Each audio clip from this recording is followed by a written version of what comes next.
derive from a good compliance process.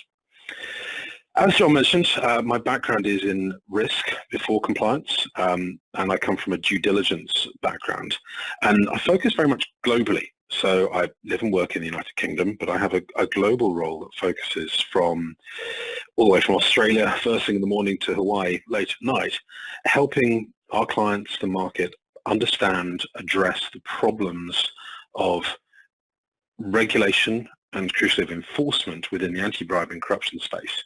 I'm part of a team that focuses on what we call financial crime compliance, and I'll touch on different points of that as we go through. Firstly, I wanted to start to talk about some of the regulations that exist in this world. Quite often, supply chain can be a little isolated from the compliance world, and the hope here is to shine a bit of a light on that and give an overview and give a feel of what else is out there and how it can have an impact. So if I started off with some of the potential, I suppose, the potential groups out there that might be enforcing this activity. It's often thought that the only anti-bribery and corruption regulation in the world is the Foreign Corrupt Practices Act, the FCPA. It's true to say that the FCPA is the strongest and it's the most regularly enforced act, and it's enforced by the Securities and Exchange Commission and Department of Justice in the US. And it's been around for a long time. It's been around since the early 70s, and it's a very strong, very powerful piece of regulation. That powerful piece of regulation is one that really has a strong impact worldwide. It's not just a US law, it's a strong impact worldwide. But there are countless other regulations and enforcements within the anti-bribery and corruption world which will and do have an impact on your world, wherever you operate, however you operate, especially if you have any international footprint in your supply chain. If you're bringing goods or services from anywhere internationally, you will encounter one of these many bodies. Now, obviously, I couldn't put all of the enforcement agencies on one slide because there's too many out there. So I just picked a few at random to illustrate the breadth. So I have the Serious Fraud Office of the UK alongside the Serious Fraud Office of New Zealand, for example. We have the Chinese criminal enforcement agencies, the Agence Française Anti-Corruption in France, who are gaining powers more rapidly than perhaps any organization. I think my favorite here is the Hawks. The Hawks is the South African organization charged with tackling corruption and bribery within South Africa. I think they're my favorite because they have the best name, but also because they replaced a previous organization called the Scorpions. I think it's safe to say that South Africa has stolen a march on naming their organizations beyond everyone else. So when I began, I wanted to talk about, I mentioned I was going to talk about the penalties for getting it wrong.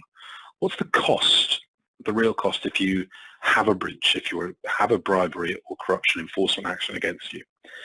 And I'm going to begin with one small example that comes from Australia. This is an example of a hydroelectric power scheme in the snowy mountains outside Sydney, Australia. And it was found that one of the engineering firms involved in that was potentially involved in bribery and corruption. And there was a big case, it's been dragged out a bit, about whether or not this was in there.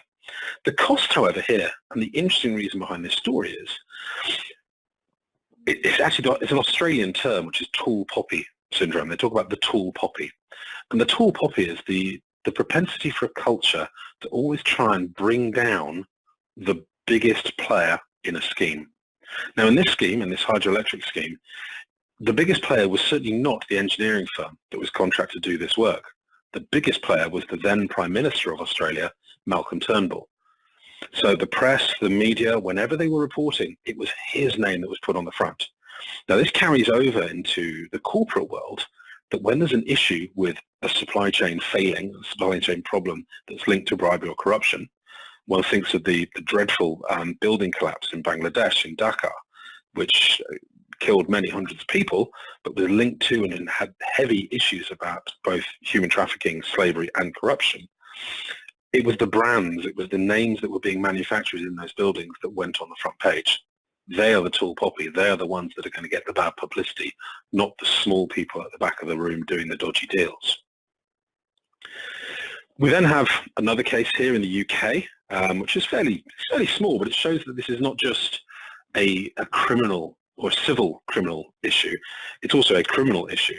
And in this case, somebody was found to to be guilty of taking bribes to interfere in a drugs trial in Scotland and was sent to jail for 6 years.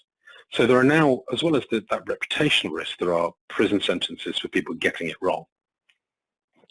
We also have a huge, ongoing, seemingly never-ending case in Latin America, and I apologize in advance to any Portuguese speakers, because my Portuguese is terrible, but it's called Operación Lava Jato, and Lava Jato translates briefly as car wash, and it's an ongoing, multifaceted, multi-country investigation into bribery and corruption. Now, the Mexican government have banned a business called Odebrecht from doing any business with government in Mexico. Odebrecht were linked to the corruption scandal, the Lava Jato scandal. The crucial thing here is the Mexican government has said you're not allowed to do any business. Well, Odebrecht are a construction company, and this means that a construction company is not able to do any business within one of the fastest growing economies there is. Mexico is a fast growing economy. There's a lot of construction work. There's a lot of investment, and Odebrecht are no longer allowed to be involved in that as a result of being involved in bribery and corruption. We then have another example from Australia, another one that's quite a good example, and it's an Australian building. It's in Melbourne, and it was a university halls of residence, so like a lodging for university students in Australia that was bought and sold between a group of Malaysian government officials repeatedly to inflate the price, and they then cashed out. So they took their money, they made several corrupt real estate deals, and then cashed out. This is sometimes referred to as the Vancouver model because it's being seen quite heavily in Vancouver, particularly with money coming from the likes of China and Russia, but in this case, Malaysia. And it's a way of laundering money by using corrupt means to legitimize that money. This actual case here was, strangely, some of the individuals here were named in the Panama Papers. So there's a crossover between perfectly legitimate business, but also people moving their money. And it's where that legitimate business changes into illegitimate business is where the risk lies. And then there's the pure, it's a terrible word to describe it, but the traditional monetary bribes. So an example here of Keppel Offshore, who were an offshore drilling company based in Singapore, who paid a hefty fine, 422 million, to end a bribe a probe into bribery cases. There have been many other cases, high volume, high value cases found. The poster child, as it were, of this was Siemens, who many years ago were fined $800 million for breaches of bribery and corruption. That had a huge impact on their business from a financial perspective, but as we'll see later on, there were other issues that came to haunt them because of that as well. And then finally, there's a reputational knock-on effect. There was a case in China about 4 or 5 years ago now where GlaxoSmithKline had some issues and some problems around part of their due diligence process not quite working as it should, bribes being paid, and as a result, people were jailed in China, so people representing GlaxoSmithKline were jailed. But it's not just Glaxo that are now struggling, but some of their rivals and some of their peers in the industry are also struggling to deal with the aftermath of a problem, of a case against them. And that is where we look at the issues beyond the fines. There are big fines, that's 422 million for Keppel, for example, Siemens, there have been others recently, Vimpelcom, lots of names out there who've been bribed. They invariably almost always involve third parties. So a bribe being paid to or for or by a third party. But beyond that, what is there beyond the fines that should cause people to keep awake at night and worry? We found a lot of other issues in this when we've been conducting research into the market impacts of a bribery and corruption case. We found that there are other more serious impacts than just a fine, and these can go on much longer lasting, and they can have a much deeper impact than a fine. The first of those is a reputational issue. there's a big reputational damage. This is especially true with anyone involved in the consumer goods environment. So if you're involved in something that is sold to a consumer, there's been a ton of research published that millennials want to buy from good companies. They want to buy from companies that have a transparent approach to things. So I think perhaps my favorite example of that, of a positive example, would be a company called Patagonia, who are an outdoor equipment and clothing manufacturer. Some years ago, they found a problem with their workforce, had some workforce issues. They went out and solved those issues and then took on a view of what they called radical transparency. And that radical transparency was them putting everything in the open. Yes, we had a problem. Here's how we solved it. They're able to actually now trade on that improved reputation as a result of admitting their faults. It's quite an extreme approach. You don't necessarily want to find a fault to have to admit one, but it can be there that you can claw back from that reputational damage. There's then it's a financial issue, but a huge erosion of market value. I mentioned Siemens earlier, and in I think around the 6 months after their case was announced, they lost around 50% of their share price. That's like a boat stopping dead in the water. So if a boat's moving through the water, it's all going along fine, you can keep progressing. If you lose 50% of your momentum, your share price, anything, you stop dead, and it takes a long time to get going again. That can have a huge impact. There's then the potential for being blocked out of opportunities. I mentioned on the previous slide Odebrecht, who are no longer able to be involved in government work in Mexico, but it can actually go beyond that. You can be blocked from new market opportunities because your compliance process doesn't necessarily match up to what your clients want or what they're expecting. And it can also cause real term relationships. It can have a real negative impact to people who you've bought and sold from for many years. In the supply chain world, it might be someone you've relied on for a just-in-time supply for some years. And if they saw that you were corrupt, they might not want to do business with you anymore, and that can have a big problem. We've then seen a human impact of this as well. There's a drain of talent. People don't want to work for bad companies. I go back to the millennial comment earlier. Millennials, particularly if they're the growing strength of the workforce worldwide, do not want to be involved with working with bad companies. They're willing to actually work for less to work at a good company. So if you have an issue where you are involved in bribery and corruption, you will inevitably lose some staff because people may not want to work with you anymore. You'll then inevitably also lose the momentum of those staff and the employees, the work that those employees will be doing. Furthermore, you'll find it much harder to replace those employees. So the momentum gets even harder to regain. We've actually found there was another construction company called CH2M Hill who were quoted as saying that they found it very difficult to hire talent. They were finding it hard to hire talent because their industry was perceived to be corrupt. Not that they were corrupt, or which they're not, and not that they themselves were corrupt, but their industry was perceived to be corrupt. And as a result of that, they were finding it hard to attract talent. Beyond that, there's the potential for an ongoing supervision cost or a compliance monitor coming in to keep an eye on your situation after the event. That can cause disruption to your everyday workflow because it's another layer of, I say bureaucracy, but necessary bureaucracy that you have to have within there. Potential for personal liability or jail time. And this is increasing with certain pieces of legislation, which I'll come on to in a moment, that if you, as an employee, fail to prevent bribery, and you as a company fail to prevent bribery, you as an employee and you as a company can be liable for this. And we've seen comments coming out of the Department of Justice in the US. We've also seen comments coming from other enforcement agencies saying that it's increasingly difficult to prosecute companies, but it is getting more interesting to prosecute individuals. I sat on a panel discussion at a conference last year where someone from the CIA sat down and proudly said that he was a people person, and he said it with a slightly menacing grin, and he said, "I love arresting people." And I thought that's quite a statement of intent there, that they're looking to go after people as well.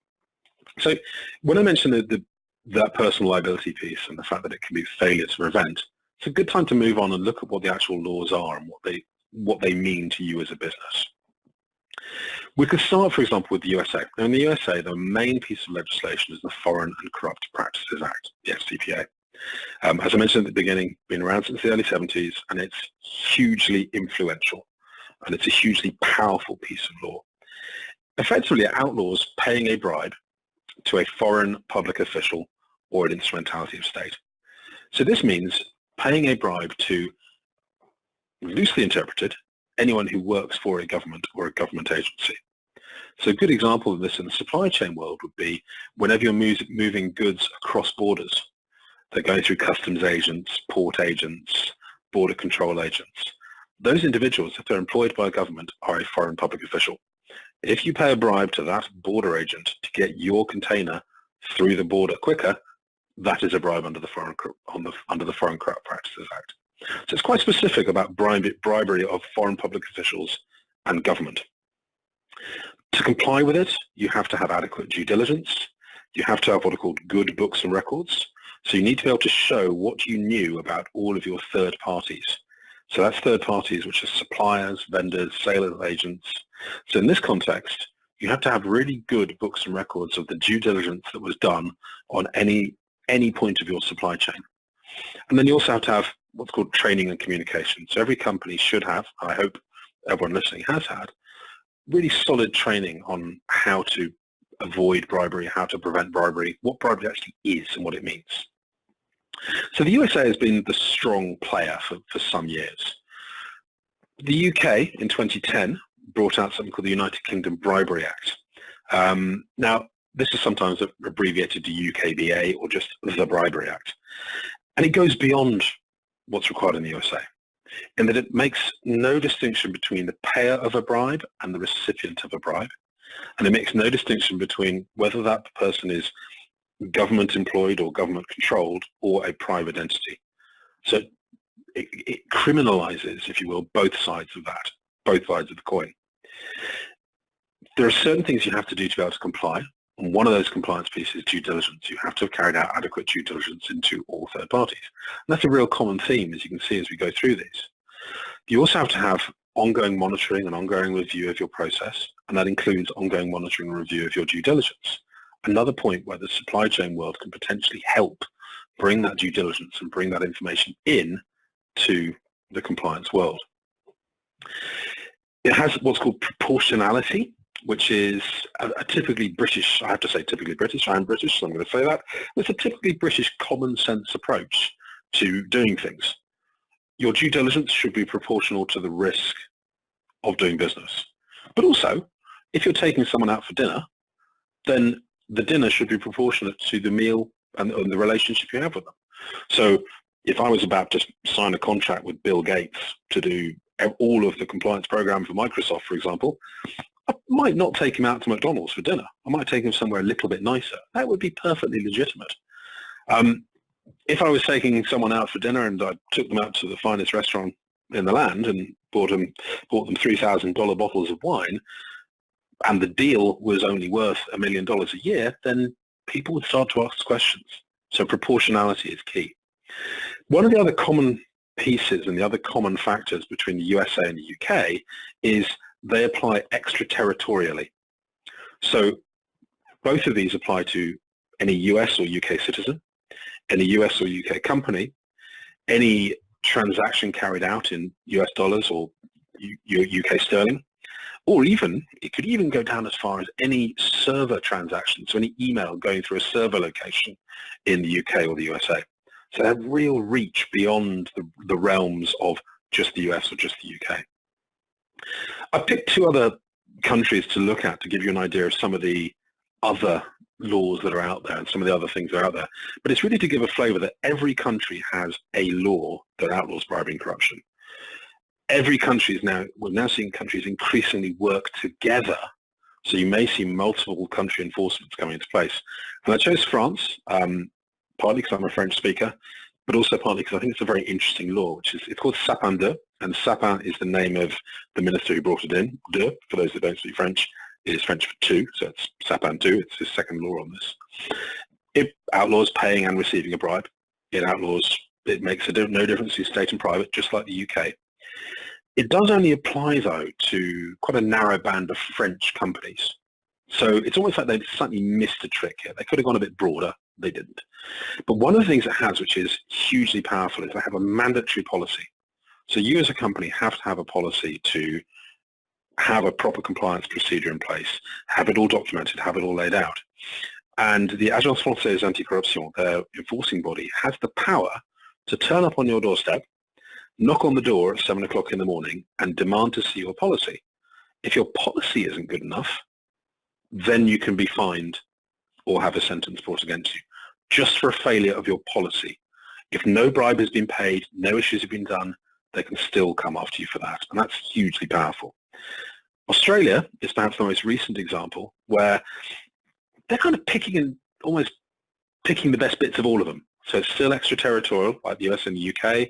It still has the foreign public official piece, where you have to know if you're dealing with government or government officials. But one of the things it takes on from the UK is the term of failure to prevent. Now, failure to prevent it's a discrete criminal offence under the UK Bribery Act and from Australia with their new laws that says if you as a company or an individual allow bribery to happen, so if you fail to prevent it, then you are complicit in that crime and you can be arrested and or charged. That means that having proper policies in place and having those flowing down through all of the parts of a business are ever more important than ever. So if we take the anti-bribery and corruption world, of which I've just tried to give a snapshot there are other laws that come into play that have a huge impact here, which overlap. And I've picked out a few of these. Again, there's so many overlapping factors within this financial crime compliance world that it can be a big rabbit hole to go down. But try to focus on some that will be really relevant here in this space. Now, one of these is called CAATSA, which is Countering America's Adversaries Through Sanctions Act. And this was an act last year to really renew focus on what was seen as bad players by the American government. And one of the biggest factors on this is that there is a piece within CAATSA which outlaws the use of North Korean labor at any point in the supply chain. So if you have goods or services, goods or products rather, which are made by North Korean labor, those goods or products are not allowed to enter US soil. And this creates a real problem for supply chains and for due diligence in the compliance space, in that it may well be that North Korean labor is perfectly legally employed in, I'm trying to think of an example, there were some shipyards in Poland that were using North Korean labor, and they were doing it legally. These people were sent from North Korea to Poland to work, and they sent their money home. Now, under CAATSA, those individuals are classified as slave labor, and therefore not allowed. So it's very hard to identify that. One of the problems of this is there's no list. No one publishes, we employ North Koreans. So it really places the pressure on compliance-led due diligence and supplier-led due diligence to dig down into that world.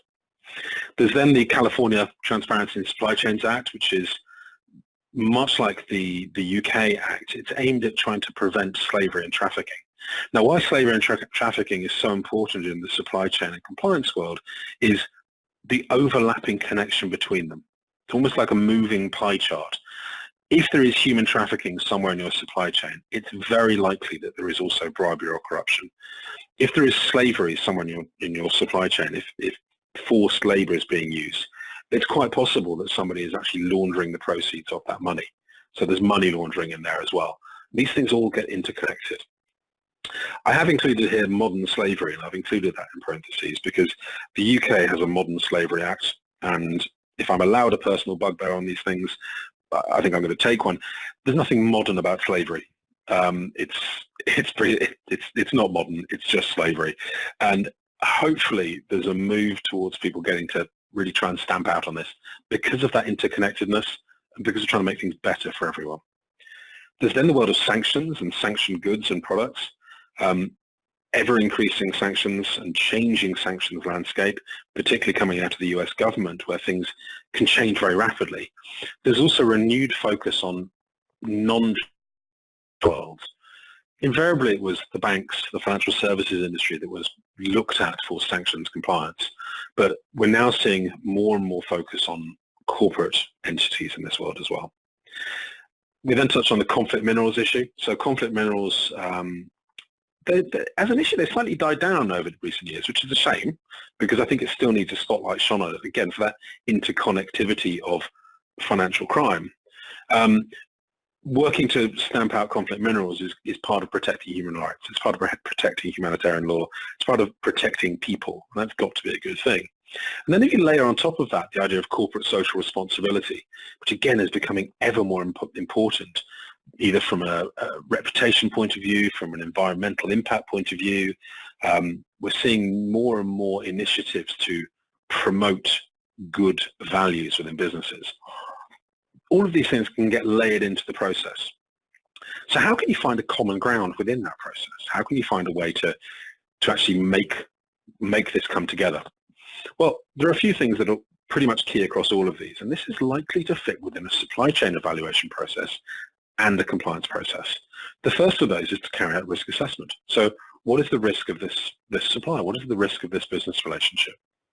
Once that's been done, having a program that's properly documented and implemented and in place is vital. Back to that failure to prevent. If you have the documented process and you follow it, you have not failed to prevent. Due diligence is an absolute common ground, not only for all of the anti-bribery and corruption regulations that I mentioned, for all of the slavery and trafficking regulations, but also for entering into any business relationship, any new supplier that comes on board. Due diligence is going to be vital. But due diligence is not a one and done. It's not a simple static process. It has to be linked to ongoing monitoring.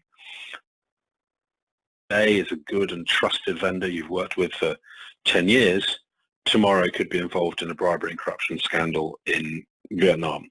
The next day they might be involved in an environmental spill in Turkey. Whatever it may be, you need to be able to know about that. You also need to have a solid process for suspicious matter reporting, so reporting these issues. It's increasingly seen that within anti-bribery and corruption, if you identify a problem and report it accurately and honestly, that actually stands you in very good stead for enforcement. The enforcement agencies will look away from you. Well, not look away, that's maybe the wrong word. They will look more kindly on your issue. And then there's also got to be a monitoring review process of the whole process. So while we have a nice straight line of arrows following along here, in reality this should be a circle. It should be a circular process that keeps on going. If we took a view of some of the other common ground, now I work in an industry that loves an acronym, so there's a few acronyms to try and get through here, and I'll try to make sure I do decipher them all. Anti-money laundering is always seen as a foundation point of financial crime compliance. It's the more established piece of the world, and it's the one that actually has, in some cases, the biggest bite. And that's really looking to see if you're dealing with sanctioned entities, sanctions, if you have any political exposure, people who are politically exposed, if you're working with their relatives and associates, so the RNA, the people linked to those PEPs or potentially linked to the sanctioned entities, and also looking at adverse media information. One of the great things about the modern digital world is there is so much information out there.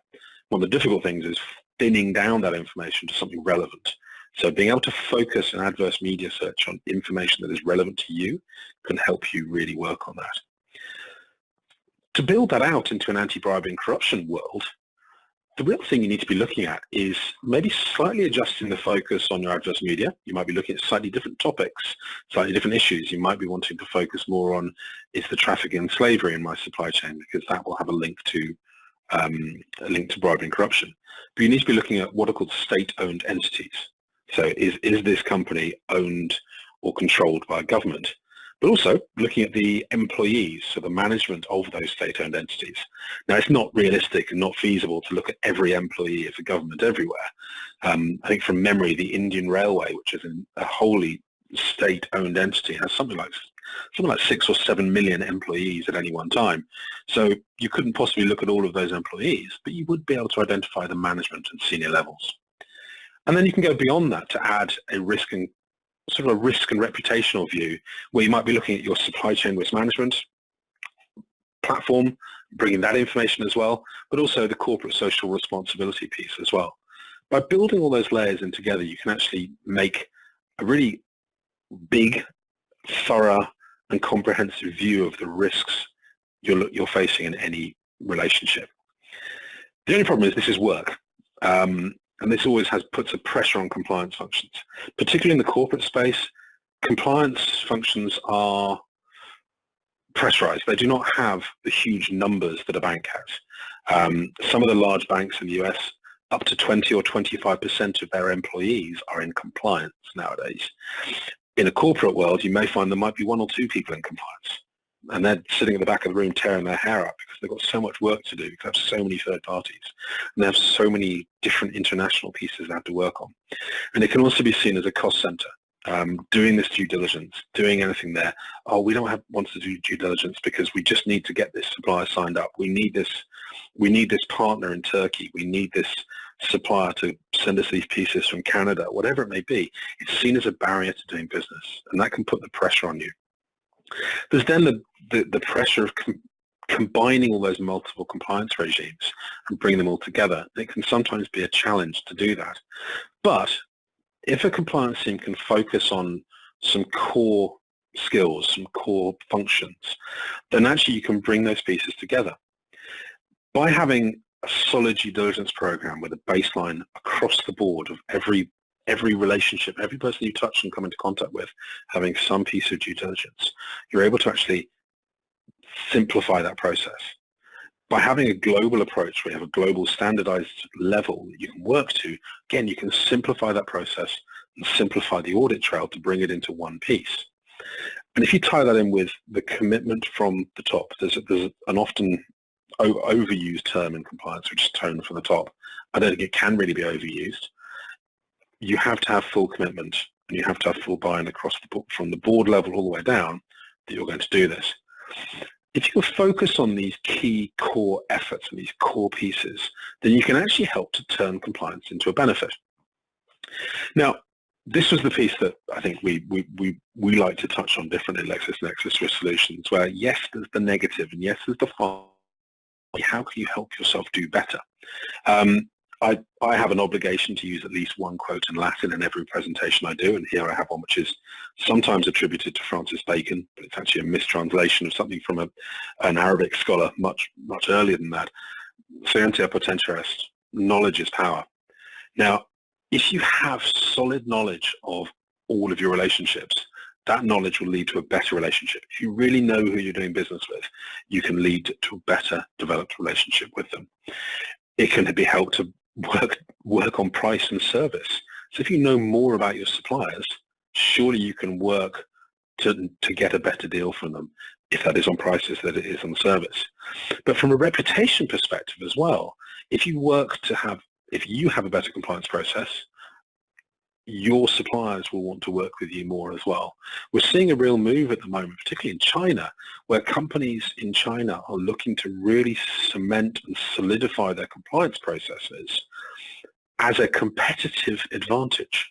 So they want to be seen to be the compliant supplier. This is increasingly important, where non-Chinese companies are looking to China for production of goods, because historically it's been high quality and low cost, so let's get stuff made in China. If you're going and you're looking at 3 suppliers, if one of those suppliers has a really solid compliance program, and that's what they lead with, they don't lead with their costs or their production. They come in and say, look, this is why we're important, because we comply. That's got to be a better service and better relationship. Touching into the idea of combining efforts, a lot of the due diligence that's done on a supply chain risk management tool, that information and that due diligence will be totally relevant to a compliance program. And a lot of the due diligence and information that's done on a compliance program, that will be totally relevant to a supply chain risk management program. Rarely, or not rarely, but not as often as we'd like to see, are those things shared? So as we're reaching the world of big data and better information sharing, you can tie less processes, do fewer things, but get better outcomes and better results. So if you're doing due diligence for compliance, share that information, share that knowledge across to the other areas. And ultimately, all of this due diligence and information and noticing and knowing who you're doing business with is about prevention. It's not a cure. I don't think it's fair to say we're ever going to completely stop bribery and corruption, because human beings are unfortunately quite unpleasant people. But it is absolutely true that if you have a solid compliance program and you share that information, you're protecting your reputation as a business. Now, that reputation is something that you as a company work for every day. It's so easy to lose it, but it's really not that hard to protect it. Now, one of the things that I find that's strange, and I just wanted to end on a slightly personal note, but I think it sets out the scheme of why this is important. And actually, when I presented this at the conference in Chicago, I had somebody come up to me afterwards and said this was perhaps a bit that hit home. Incidentally, he actually asked how he could get a job in compliance as a result of hearing the presentation, so maybe it did have an impact. Why does it matter? So why does all this matter? We talk about anti-bribery and corruption, we talk about compliance and laws. And this goes back to moving house recently, or relatively recently. I moved from a small village to an old farmhouse in the countryside, and that meant moving pubs. Now in Britain, a pub it's a bit like Cheers. It's a place where everyone knows your name. I had a new pub, and I only knew a couple of people who go to this pub. Walked in, got talking to someone. He said, a friend of a friend said, well, what do you do? And I said, well, I work in anti-bribery and corruption. He said, well, what does that mean? I had to try and explain it. And I thought of an example to try and explain it, which is a family called the Obiang family. Now, we're using some stock images here just to give you an idea. The Obiang family have been the ruling family of Equatorial Guinea. Equatorial Guinea is a country in Africa. It has the highest GDP per head of population in Africa. And the son of the president, a chap called Theodorin Obiang, was for some time the Minister of Forestry, or as he termed himself, the Minister of Chopping Down Trees. And while on a ministerial salary of around $100,000 a year, he was able to obtain 2 Rolls Royces, 3 Ferrari Enzos, 2 Bugatti Veyrons, houses in Malibu, apartments in the nicest addresses in Paris. That money was quite clearly coming from somewhere. He also had, and this is, I hasten to add, not one of them, it's a stock image, but he had multiple yachts, not just a yacht, but multiple yachts worth millions of dollars each. So what was happening there was that the money which should have been going into Equatorial Guinea and being invested in forestry, being invested in infrastructure and industry, was going into someone else's back pocket. It wasn't going into making the business do well. So again, why does this matter? Well, somebody's getting rich. Well, of course he is. But the problem is the reality of life in Equatorial Guinea is very different.